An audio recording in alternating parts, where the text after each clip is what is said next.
నమస్తే. కాంగ్రెస్ పార్టీ అధికారంలోకి వచ్చిన 30 రోజుల్లోనే అద్భుతమైనటువంటి పరిపాలన అందిస్తున్నట్టు కూడా ఒక రకమైనటువంటి విమర్శలు. మరోవైపు ప్రతిపక్షాలు ఇక అసలు పరిపాలనే బాగలేదు, 6 గ్యారెంటీలు అమలు కావు, 420 హామీలు అంటూ అటు కేటీఆర్, ఇక 100 రోజుల తర్వాత మీ పప్పులు ఉడకవంటూ హరీష్ రావు. సో ప్రతిపక్షాలు అయితే విమర్శలు చేస్తున్నాయి. సో మాట్లాడదాం. మనతో పాటు కాంగ్రెస్ పార్టీ సీనియర్ నాయకులు, ఇక ఖైరతాబాద్ డీసీసీ ప్రెసిడెంట్ రోహిన్ రెడ్డి గారు ఉన్నారు. సో రోహిన్ రెడ్డి గారు ఏం చెప్తారు? కేటీఆర్ ఏమో 420 అంటాడు, అటు హరీష్ రావు ఏమో 100 రోజుల తర్వాత పప్పులు ఉడకమంటారు, కౌంట్ డౌన్ స్టార్ట్ అవుతుంది అంటారు. ఏం చెప్తారు? ఇక డ్రామారావు ట్రింగ్ రావు ఇద్దరిది కూడా జనాలు నమ్మకంటేనే వాళ్ళు అపోజిషన్లో కూర్చుర్రు. వాళ్ళకు ఇద్దరు కలిసి ఏం చేయాలని అర్థం కాకుండా మా మీద దుమ్మెత్తిపోస్తానికి వాళ్ళు ప్రయత్నాలు చేస్తుండ్రు. ఆ డ్రామారావుకి ట్రింగ్ రావుకి ఒకటే చెప్తున్నా, 100 రోజులు అని మా అధ్యక్షుడు ముఖ్యమంత్రి రేవంత్ రెడ్డి గారు ఏమైతే చెప్పిండ్రో ఓపికతో వినండి. 30 రోజులల్లా రేవంత్ రెడ్డి గారు 19 రోజులు సెక్రటరియట్కి వచ్చిండ్రు. వాళ్ళ నాయన 11 సార్లు సెక్రటరియట్కి రాలేదంటే సెక్రటరియట్ రికార్డు ఉన్నది. కొత్త సెక్రటరియట్ కట్టుకొని 8 నెలలు అయితే 11 సార్లు రాలేదు ఆయన. నెల రోజుల 19 రోజులు రేవంత్ రెడ్డి గారు సెక్రటరియట్లో పరిపాలన అందిస్తుండ్రు రాష్ట్ర ప్రజలకు. వచ్చిన 2 రోజులల్లో నీకు 2 హామీలు అమలు చేసిండు.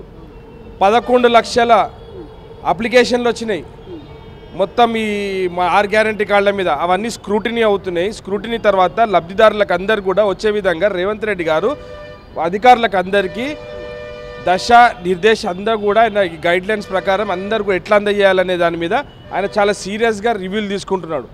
ఎమ్మెల్యేలతోటి ఓడిపోయిన ఎమ్మెల్యేలు కూడా అందరూ కూడా మీరు క్షేత్రస్థాయిలో ఉండాలి, ప్రజలకు మనం ఇచ్చే 6 గ్యారెంటీ కార్డులు అందే విధంగా మీరు చూసుకోవాలి. ఎందుకంటే గత ప్రభుత్వంలో టీఆర్ఎస్ వాళ్ళు వాళ్ళ కార్యకర్తలకే ఇచ్చిండ్రు.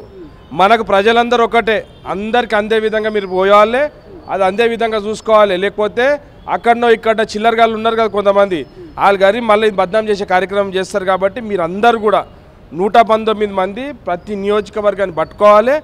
ఈ మనం ఇచ్చే గ్యారంటీ కార్డులు వాళ్ళకి నేరుగా అందే విధంగా మీరు ప్రయత్నాలు చేయాలి, మీరు ఉండాలని చెప్పి ఆయన డైరెక్షన్స్ ఇచ్చింది మాకు. కానీ కేవలం ప్రజాపాలన పేరిట దరఖాస్తుల ఫారంల స్వీకరణ అంతా కూడా కాలయాపన కోసమే, అమలు చేయలేకనే కాలయాపన చేస్తుంది అనేది ప్రతిపక్షాల మాట. నేను ఒక విషయం చెప్తా. కేసీఆర్ 2014లో గవర్నమెంట్ వచ్చిన తర్వాత సకల జిల్లా సర్వే అని చెప్పిండు. 10 ఏళ్ళు అయింది ఆ సర్వే బయట పెట్టిండా? వాళ్ళంతా నాటకాలు చేసి ప్రభుత్వాన్ని 10 సంవత్సరాలు దోచుక తిన్నారు గజ దొంగలు లేక. మనము చెంబల్ వ్యాలీలో దొంగలు ఎట్లుంటారో మనకు తెలియదు, కానీ తెలంగాణలో మాత్రం ఈ కుటుంబం మాత్రం చెంబల్ వ్యాలీ డాకుల కన్నా పెద్ద డాకులు వీళ్ళు. నేను ఒకటి చెప్తున్నా, ముఖ్యమంత్రి 7 తారీఖు ప్రమాణ స్వీకారం చేసిన రేవంత్ రెడ్డి గారు, 9 తారీఖు ఆరోగ్యశ్రీ కారు 10 లక్షలది, ఆర్టీసీ బస్సులో మహిళలు ఫ్రీగా ప్రయాణిస్తలేరా? కళ్ళు బైర్లు గమ్మినా వీళ్ళకు. ఆర్టీసీ బస్సులో వాళ్ళ పెళ్ళన్నో వాళ్ళ చెల్లెన్నో వాళ్ళ బిడ్డనో పంపిస్తే తెలుస్తుంది ఎంతమంది ఆనందంగా ఉన్నారో. కాబట్టి నేను ఒకటే చెప్తున్నా, మీరు దయచేసి ఈ దుమ్మెత్తే కార్యక్రమాలు చేయకండి. రాష్ట్ర ప్రభుత్వం చాలా బ్రహ్మాండంగా పరిపాలన అందజేస్తుండ్రు రేవంత్ రెడ్డి గారు. మీకు ఓర్వలేకపోతే రాష్ట్రాన్ని ఇచ్చిపెట్టండి అని వెళ్ళిపోరు మీరు.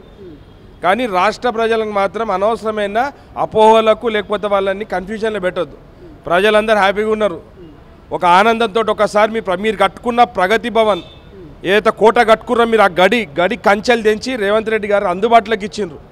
ప్రజలందరూ వచ్చేసి వాళ్ళ అప్లికేషన్ వాళ్ళ దరఖాస్తులు ఇస్తున్న ప్రజావాణిలా. రేవంత్ రెడ్డి గారు సెక్రటేరియట్లు ఉంటున్నారు. ఇది మా పాలన. మీ ముఖ్యమంత్రి ఎక్కడ కనిపిస్తుండో ఎవరికి తెలియదు, మీరేడా తిరుగుతుండారో మాకు తెలియదు. ఈరోజు పరిపాలన ప్రజల చెంతనున్నది. కాబట్టి మీరు 100 రోజులు వెయిట్ చేయండి. మీ ముడ్డికి సురుకులు పెట్టే విధంగా రేవంత్ రెడ్డి గారు అన్ని పథకాలు ప్రజలకు అందిస్తాడు.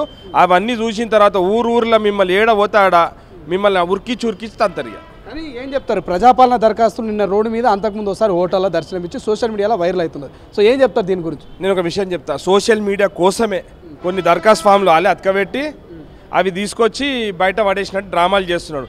లేకపోతే ఎక్కడైతే పేపర్లు పడతాయో మొత్తం రాష్ట్రంలో 11 లక్షల దరఖాస్తులు వస్తే ఒక 2 ఫాములు కింద పడ్డే మాత్రము సోషల్ మీడియాలలో చూపించుకుంటా ఇది వైరల్ చేస్తున్నారు. అంటే ఒక డిస్ట్రక్టివ్ టీం ఒకటి తయారు చేసిండ్రు. మీరు చూడండి, ఒక కైనెటిక్ మీద ఒక పోరగాడు ఒక 15-20 అప్లికేషన్ ఫామ్ తీసి ఆడ పడేసిండు. వాడు పక్కకి వెళ్ళి అక్కడనే రెడీగా ఉంటాడు వాడన్నా సోషల్ మీడియాలో పెడతానికి. ఇవన్నీ కావాలని డ్రామాలు చేస్తున్నారు. అప్లికేషన్ ఫామ్ కింద పడ్డాయి. అప్లికేషన్ ఫామ్ దరఖాస్తు తీసుకున్న వాళ్ళకి అందరికి అక్నాలెడ్జ్మెంట్ ఉంటుంది. ఆ అక్నాలెడ్జ్మెంట్ ప్రకారమే వాళ్ళకి మెసేజ్లు కూడా వస్తాయి. వాళ్ళకి తెలియని కిటికీలు ఏంటంటే, మేము ప్రతి అప్లికేషన్ ఫామ్ని తీసుకోలే, అప్లికేషన్ ఫామ్ వెంబడి వాళ్ళకి అక్నాలెడ్జ్మెంట్ ఇచ్చినాం. అక్నాలెడ్జ్మెంట్ ప్రకారం వాళ్ళకి ట్రాకింగ్ ఉంటుంది. ట్రాకింగ్ సిస్టమ్ కూడా పెట్టిండు రేవంత్ రెడ్డి గారు. మీ అప్లికేషన్ ఇస్తే దాన్ని మళ్ళీ చూసుకోవచ్చు మీరు. ఒకసారి ఇవన్నీ అప్డేట్ అయిన తర్వాత అప్డేట్ అయినాక కూడా మీకు కాకపోతే కూడా గ్రీవెన్సెస్ సెంటర్స్ కూడా ఉన్నాయి. మీ అక్నాలెడ్జ్మెంట్ ఇస్తే బరాబర్ వాళ్ళకి తెలుస్తుంది. ఇవన్నీ తెలియకుండా చిల్లర మల్లర రాజకీయాలు స్టార్ట్ చేసిరు. మళ్ళా వాళ్ళకు ఒక మాట చెప్తున్నా, వాళ్ళకు కడుపుల మంట స్టార్ట్ అయింది. వాళ్ళకు డైజిన్నో లేకపోతే ఇంకో గోల్ వేసుకోవాల్సింది. ఎందుకంటే అసిడిటీ పెరుగుతుంది బాగా, వాళ్ళకు ఓర్వలేకపోతుర్రు. కాబట్టి వీళ్ళందరూ కూడా కొన్ని రోజులు ఓపికగా ఉండండి. దేవుడు మీకు తగిన శాస్తి చేసిండు. ఒకసారి ఇరిగింది నడ్డి, ఇంకోసారి ఇరగకుండా చూసుకోరని చెప్పి నేను చెప్తున్నాను. ఇప్పుడు రైతు బంధు విషయంలో హామీ ఇచ్చింది, అధికారంలోకి వచ్చింది, 9వ తారీఖు 2 లక్షల రుణమాఫీ అన్నది, రైతు బంధు అన్నది ఇంతవరకు ఏం లేదనేది ప్రతిపక్షాల మాట. నిజంగా రైతు బంధు పడ్డదా? రుణమాఫీ చేస్తారా మీరు? సార్ ఆల్రెడీ వాళ్ళకి తెలియదేమో, చాలామంది రైతులకు రైతు బంధు పడ్డది. రేవంత్ రెడ్డి గారు రాగానే వీళ్ళు అప్పుల కుప్ప చేసినా కానీ కూడా నిధులు సమీకరించి ఆల్రెడీ రైతు బంధులు స్టార్ట్ చేసిండు. మీకు ఆర్టీసీ బస్సులలో సుమారు 7 కోట్ల మంది మహిళలు ఫ్రీగా ప్రయాణించారు ఒక నెలలో. మీకు ఆరోగ్యశ్రీ కార్డులు ఆల్రెడీ వస్తున్నాయి, హాస్పిటల్ ఆల్రెడీ అమలు జరుగుతున్నాయి. ఆల్రెడీ వీళ్ళందరికీ కూడా ఏదైతే ఈ అప్లికేషన్ ఫామ్స్ తీసుకున్నారో ఆ అప్లికేషన్ ఫామ్ ప్రకారం అందరూ కూడా 100 రోజుల లోపల మేము అన్న స్కీములు 100 రోజులు అని చెప్పినాం. కాబట్టి ఆ 100 రోజులలో ఇవన్నీ కూడా జరుగుతాయి. వాళ్ళు 10 సంవత్సరాల కింద రైతు రుణమాఫీ అన్నాడు, జరిగిందా 10 సంవత్సరాల వరకు? జనాలు అందుకే వాళ్ళకు బుద్ధి చెప్పిర్రు. అయినా కానీ సిగ్గు లేకుండా వాళ్ళు చేయని పాటి మమ్మల్ని అడుగుతారు గట్టిగా. అంటే నెల రోజుల్లో పాట ఏమన్నా అలీబాబా అద్భుత దీపం ఇది అయిపోతానికి? 10 సంవత్సరాలు సంకనాకిర్రా వీళ్ళు. ఎందుకు ఇవ్వాలి 10 సంవత్సరాల నుంచి రుణమాఫీ రైతులది? కాబట్టి రైతులు బుద్ధి చెప్పిర్రు నీకు. జిల్లాలల్లో మొత్తం కూడా ఒక సీటు రాకుంటే తరిమి కొట్టిరు మిమ్మల్ని. కేసీఆర్ స్వయాన ముఖ్యమంత్రి కామారెడ్డిలో ఓడిపోయాడు.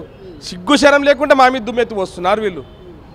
కాబట్టి చేసిన తప్పేమన్నా మళ్ళీ కాంగ్రెస్ చేయబోతున్నా? మేము చేస్తున్నామా?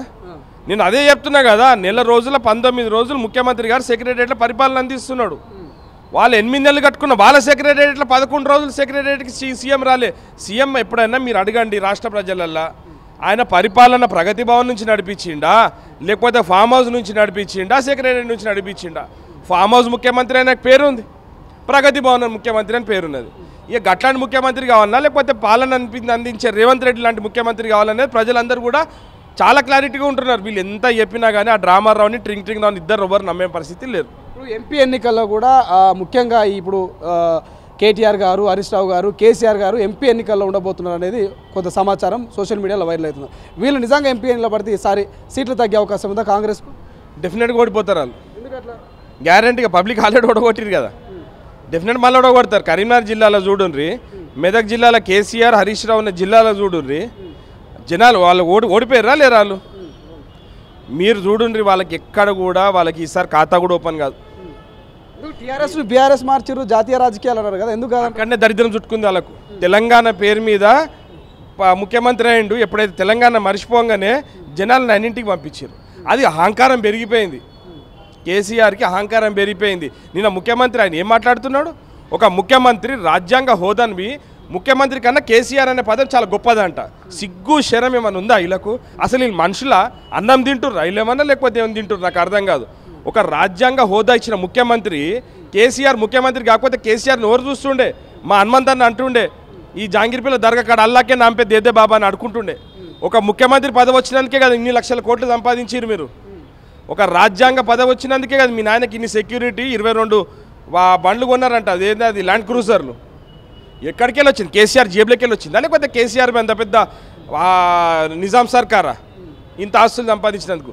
ఒక ముఖ్యమంత్రి హోదాన్ని తీసుకొని ఒక ముఖ్యమంత్రి కదా ఆయన కేసీఆర్ గొప్పవాడంట. ఆ కేసీఆర్ ఇలా రోడ్ల మీద పోతే జనాలు ఏం చెప్తారో చూడండి ఒకసారి కేసీఆర్ని తీసుకొచ్చి రోడ్డు మీ చౌరస్తా నిలబడి చెప్తారు జనాలు ఏం చేస్తారో. కేసీఆర్ గొప్పవాడా ముఖ్యమంత్రి గొప్పవాడా అర్థమవుతుంది. టీఎస్పీఎస్సీ సభ్యులు ఎవరైతే ఉన్నారో చైర్మన్ వీళ్ళందరూ కూడా రాజీనామాలకు గవర్నర్ గారు ఆమోదం ముద్ర వేశారు. సో కొత్తగా ప్రక్షాళన ఎప్పుడు జరగబోతుంది, ఎప్పుడు ఉద్యోగ నియామకాలను? ముఖ్యమంత్రి గారు చాలా కేటగారికల్గా క్లియర్గా చెప్పారు. టీఎస్పీఎస్సీ కాగానే ఫస్ట్ నిరుద్యోగులకు ఉద్యోగాలు వచ్చే విధంగా ఆయన కమిటీ వేయబోతున్నాడు. దానిలో భాగంగానే మన యూపీఎస్సీ కూడా పోయి వచ్చిండు. రేవంత్ రెడ్డి గారు చాలా క్లారిటీగా ఉన్నాడు. ఏంటంటే దీంట్లో విద్యార్థుల భవిష్యత్తు వాళ్ళ జీవితాలతోటి మనం ఆడుకోవద్దు. మనం ఏ సెంటిమెంట్ మీద అయితే తెలంగాణ వచ్చిందో ఆ సెంటిమెంట్ని పట్టుకొని కేసీఆర్కి మొత్తం ఈ విద్యార్థులందరూ శాపనార్థాలు దలిగినందుకే అది నడ్డిరిగింది. కాబట్టి నేను చెప్తున్నా, మా రేవంత్ రెడ్డి గారు చాలా క్లారిటీగా ఉన్నాడు. 2 లక్షల ఉద్యోగాలకు నోటిఫికేషన్ వస్తుంది, అందరికి కూడా ఉద్యోగాలు వస్తాయి. రేవంత్ రెడ్డి గారు ఒకసారి మీరు చూడండి, ఆయన ముఖ్యమంత్రి కాగానే నిరుద్యోగం ఇస్తా అని చెప్పిండు, ఒక హ్యాండిక్యాప్ ఉమెన్కి జాబ్ ఇచ్చిండు. అదేవిధంగా ఒక స్విగ్గీ జొమాటోలో ఒక పిల్లగాడు పాపము బిల్డింగ్ మీకు వెళ్ళి దుంకితే వాళ్ళని గుర్తు పెట్టుకొని మరి వాళ్ళ నాయనకు 2 లక్షల రూపాయలు అది ఇచ్చిండు. స్పోర్ట్స్ మెన్లకు నిక్కత్ జరీని పిలిచిండు, ఆమెకు చెక్ అందజేయడం జరిగింది. సో మీరు చూడండి, అన్ని రంగాలకు రేవంత్ రెడ్డి గారు ప్రోత్సహిస్తున్నాడు. కాబట్టి కొంచెం ఓపిక పట్టండి. వీళ్ళకు అసలు పెళ్లి కాగానే పురుడెప్పడు అన్నట్టు ఉన్నది కేసీఆర్ సంగతి. ఆయన పెళ్లి కాగానే పిల్లలు పుట్టినారు, పెళ్లి కాగానే పురుడెప్పడు అన్నట్టు ఉన్నది కేసీఆర్ మన కేటీఆర్ మాట్లాడుతున్న కేటీఆర్ కానీ హరీష్ రావు కానీ. కాబట్టి కొంచెం ఓపిక పట్టు, కొన్ని రోజుల వరకు, 100 రోజుల తర్వాత మాట్లాడుకుందాం. అసెంబ్లీలో మీ బట్టలన్నీ ఉడదీస్తాడు మా రేవంత్ రెడ్డి గారు. ఇప్పటికే న్యాయ విచారణ జరిపింది. ఇప్పుడు మీ కాళేశ్వరం ప్రాజెక్ట్ గురించి కూడా మొత్తం బట్టలు ఇప్పి బయట పెడతాము, జనాలు అప్పుడు మీకు తగిన బుద్ధి చెప్తారని చెప్పేసి వాళ్ళకి చెప్తాం.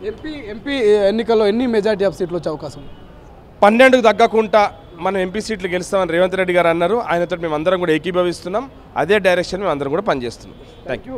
సో ఇది మొత్తం మీద ఇక Congress party DCC president Rohit Reddy గారు స్పష్టంగా చెప్తున్నారు, రానున్న రోజుల్లో ఖచ్చితంగా 6 గ్యారెంటీలు అమలు అవుతాయి. ఇక రుణమాఫీ కావచ్చు, 2 లక్షల ఉద్యోగాలు కావచ్చు, ఇచ్చిన హామీలన్నీ కూడా నెరవేరుస్తాం.